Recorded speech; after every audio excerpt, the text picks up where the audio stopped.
ਜਿਹੜਾ ਸੂਫੀ ਮਤ ਸੀਗਾ ਉਹਦਾ ਸਾਡੇ ਸਮਾਜ ਤੇ ਸਾਡੇ ਜੀਵਨ ਦੇ ਉੱਤੇ ਕੀ ਪ੍ਰਭਾਵ ਪਿਆ। ਜਿਵੇਂ ਨੰਬਰ 1 ਹੈ ਕਿ ਭਗਤੀ ਅੰਦੋਲਨ ਨੂੰ ਬੜਾਵਾ ਮਿਲਿਆ।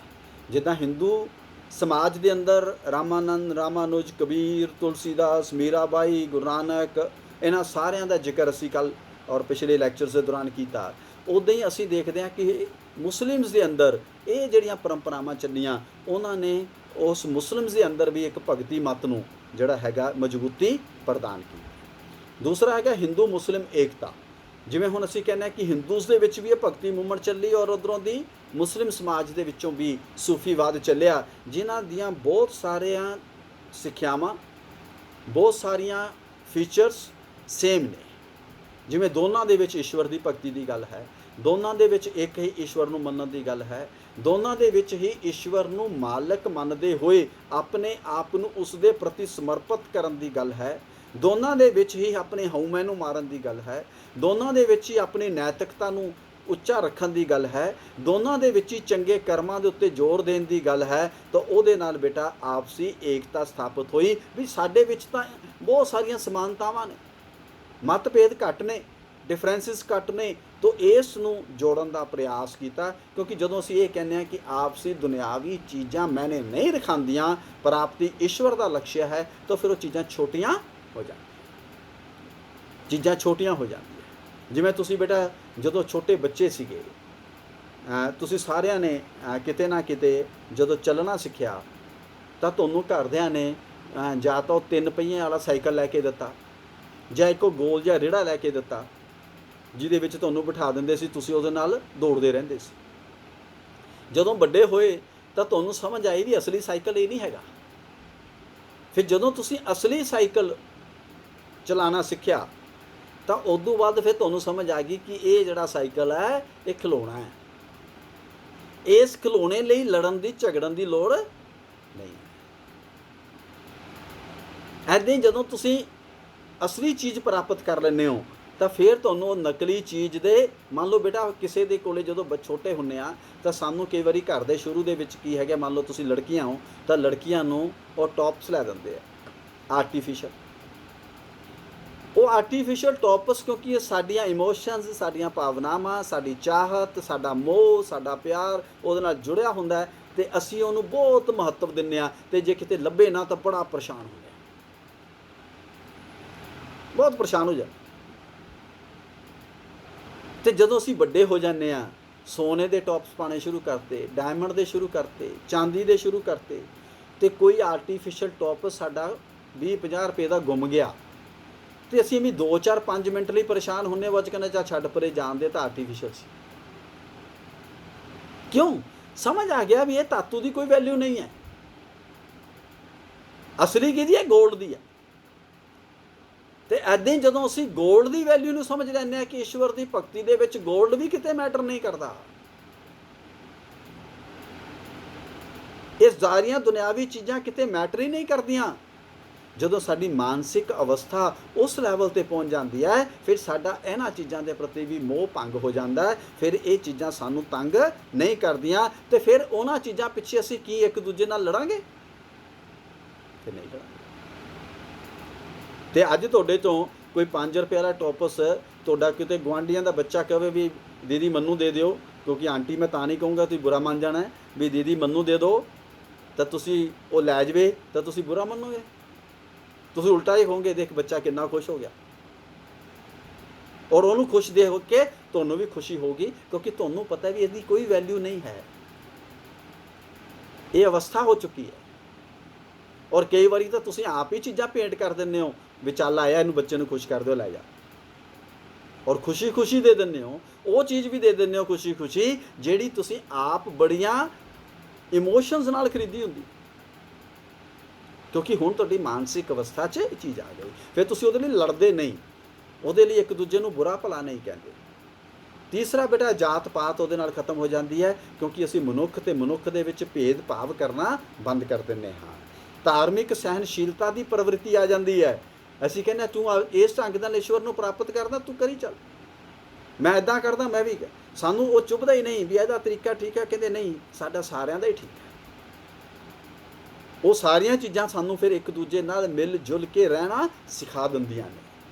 ਔਰ ਜਦੋਂ ਅਸੀਂ ਇੱਕ ਦੂਜੇ ਨਾਲ ਮਿਲ ਜੁਲ ਕੇ ਰਹਿਣਾ ਸਿੱਖ ਲੈਂਦੇ ਹਾਂ ਤਾਂ ਫਿਰ ਸਾਡੇ ਮਨਾਂ ਦੇ ਵਿੱਚ ਭੇਦਭਾਵ ਨਫ਼ਰਤ ਆਪਣੇ ਆਪ ਘਟਦੀ ਚਲੀ ਜਾਂਦੀ ਹੈ। ਪਰ ਆਪਸ 'ਚ ਮਿਲ ਜੁਲ ਕੇ ਰਹਿਣ ਦੀ ਪ੍ਰਵਿਰਤੀ ਦੋ ਤਰੀਕਿਆਂ ਨਾਲ ਹੁੰਦੀ ਹੈ।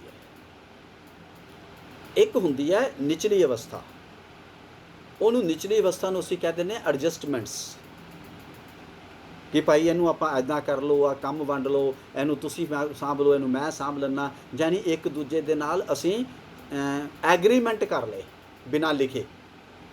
ਬਿਨਾਂ ਲਿਖੇ ਸਮਝੌਤੇ ਕਰ ਲਏ। ਹੈਗੇ ਸਮਝੌਤੇ ਹੀ ਨਹੀਂ ਉਹ, ਕਿਉਂਕਿ ਜਦੋਂ ਤੁਸੀਂ ਉਹਨੂੰ ਤੋੜਦੇ ਹੋ ਤਾਂ ਪੰਗਾ ਪੈ ਜਾਂਦਾ। ਪਰ ਉਹ ਲਿਖ ਕੇ ਸਮਝੌਤਾ ਨਹੀਂ ਹੈ, ਉਹ ਅੰਡਰਸਟੈਂਡਿੰਗ ਨਾਲ ਸਮਝੌਤਾ ਹੈ। ਤਾਂ ਉਹਦੇ ਨਾਲ ਫਿਰ ਸਾਨੂੰ ਮਿਲ ਜੁਲ ਕੇ ਰਹਿਣਾ ਆ ਜਾਂਦਾ, ਅਸੀਂ ਮਿਲ ਜੁਲ ਕੇ ਰਹਿਣਾ ਸ਼ੁਰੂ ਕਰ ਦਿੰਦੇ ਹਾਂ, ਜ਼ਿੰਦਗੀ ਨਿਕਲਦੀ ਰਹਿੰਦੀ ਹੈ। ਬਟ ਇਹ ਕਿਹੜੀ ਅਵਸਥਾ ਹੈ? ਇਹ ਨਿਚਲੀ ਅਵਸਥਾ ਹੈ। ਔਰ ਆਮ ਤੌਰ 'ਤੇ ਸੰਸਾਰ 'ਚ ਸਾਨੂੰ ਇਹੀ ਦੇਖਣ ਨੂੰ ਮਿਲਦੀ ਹੈ। ਇਹਦੀ ਉੱਪਰਲੀ ਅਵਸਥਾ ਕੀ ਹੈ? ਜਦੋਂ ਅਸੀਂ ਇਹ ਸਮਝ ਲੈਂਦੇ ਹਾਂ ਕਿ ਮੇਰੇ ਔਰ ਇਹਦੇ 'ਚ ਫਰਕ ਹੀ ਨਹੀਂ ਹੈਗਾ, ਇਹ ਕੰਮ ਮੈਨੇ ਕੀਤਾ ਕਿ ਮੈਂ ਕੀਤਾ, ਇੱਕੋ ਹੀ ਗੱਲ ਹੈ।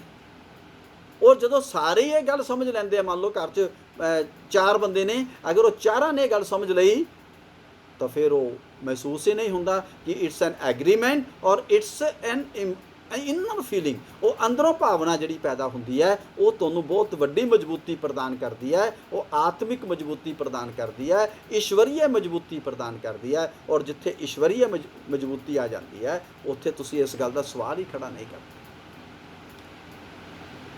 ਤੁਸੀਂ ਕਿਸੇ ਮੰਨ ਲਓ ਪਬਲਿਕ ਪਲੇਸ 'ਚ ਚਲੇ ਜਾਓ, ਤੁਹਾਡੇ ਨਾਲ ਇੱਕ ਬੰਦਾ ਆ ਕੇ ਬੈਠ ਜਾਏ, ਤੁਸੀਂ ਬੜਾ ਉਹਨੂੰ ਦੇਖੋਗੇ ਵੀ ਕੌਣ ਆ ਕੇ ਬੈਠਾ, ਦੇਖਦੇ ਹੋ ਕਿ ਨਹੀਂ? ਤੇ ਜੇ ਕਈ ਵਾਰੀ ਉਹ ਬੰਦਾ ਠੀਕ ਨਾ ਲੱਗੇ ਜਾਂ ਔਰਤ ਠੀਕ ਨਾ ਲੱਗੇ ਤਾਂ ਤੁਸੀਂ ਥੋੜ੍ਹਾ ਜਿਹਾ ਪਿੱਛੇ ਹਟਦੇ। ਜਦੋਂ ਗੁਰਦੁਆਰੇ 'ਚ ਜਾ ਕੇ ਲੰਗਰ 'ਤੇ ਬੈਠਦੇ ਔਰ ਬੰਦਾ ਇੱਕ ਖੜਾ ਹੈ ਤਾਂ ਤੁਸੀਂ ਕੀ ਕਰਦੇ ਹੋ? ਆਪਣੇ ਨਾਲ ਦੇ ਨੂੰ ਕਹਿੰਦੇ ਥੋੜ੍ਹਾ ਸਾਈਡ 'ਤੇ ਹੋ ਜਾ ਯਾਰ, ਇਹਨੂੰ ਵੀ ਬਿਠਾ ਲੈ, ਕਿਉਂਕਿ ਉੱਥੇ ਈਸ਼ਵਰੀਏ ਯੂਨਿਟੀ ਹੈ, ਗੋਡਸ ਯੂਨਿਟੀ ਹੈ, ਯੂਨੀਵਰਸਲ ਯੂਨਿਟੀ ਆਉਂਦੀ ਹੈ। ਉੱਥੇ ਭੇਦ ਭਾਵ ਦੀ ਫੀਲਿੰਗ ਮਨ ਦੇ ਵਿੱਚ ਨਹੀਂ ਆਉਂਦੀ ਹੈ। ਕਿਸੇ ਢਾਬੇ ਦੇ ਉੱਤੇ ਖਾਣ ਲਈ ਚਲੇ ਜਾਓ, ਉੱਥੇ ਤੁਹਾਨੂੰ ਕੋਈ ਬੰਦਾ ਥੋੜ੍ਹਾ ਜਿਹਾ ਠੀਕ ਨਾ ਲੱਗੇ ਤਾਂ ਤੁਸੀਂ ਕਹਿੰਦੇ ਇੱਥੇ ਖਾਣਾ ਨਹੀਂ ਖਾਣਾ, ਹਾਲਾਂਕਿ ਉੱਥੇ ਪੈਸੇ ਦੇ ਰਹੇ ਹੋ। ਤੇ ਲੰਗਰ ਦੇ ਉੱਤੇ ਤੁਸੀਂ ਬੰਦੇ ਕੰਨੀ ਦੇਖਦੇ ਵੀ ਨਹੀਂ ਵੀ ਵਰਤਾਨ ਵਾਲਾ ਕੌਣ ਹੈ, ਬਣਾਉਣ ਵਾਲਾ ਕੌਣ ਹੈ। ਕਿਉਂ?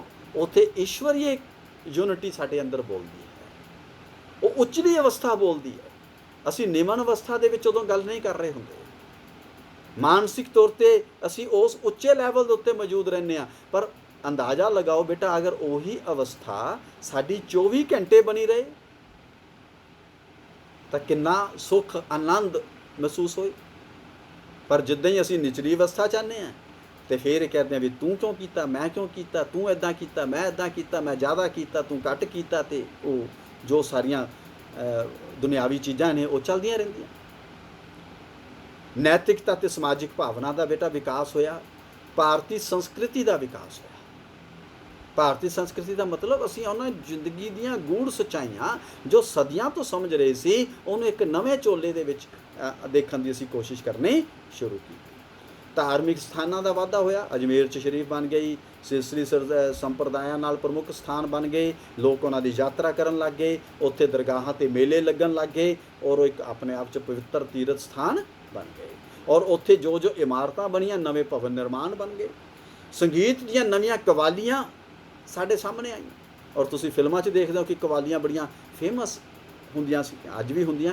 ਅੱਜ ਕੱਲ੍ਹ ਥੋੜ੍ਹਾ ਘੱਟ ਗਿਆ, ਸੰਗੀਤ ਕੁਛ ਡਿਫਰੈਂਟ ਐਂਗਲ 'ਤੇ ਚਲਾ ਗਿਆ। ਅਦਰਵਾਈਜ਼ ਤੁਸੀਂ ਪੁਰਾਣੀਆਂ ਫਿਲਮਾਂ 'ਚ ਦੇਖੋ ਕਿ ਕਵਾਲੀ ਇੱਕ ਬੜਾ ਵੱਡਾ ਹਿੱਸਾ ਸੀ।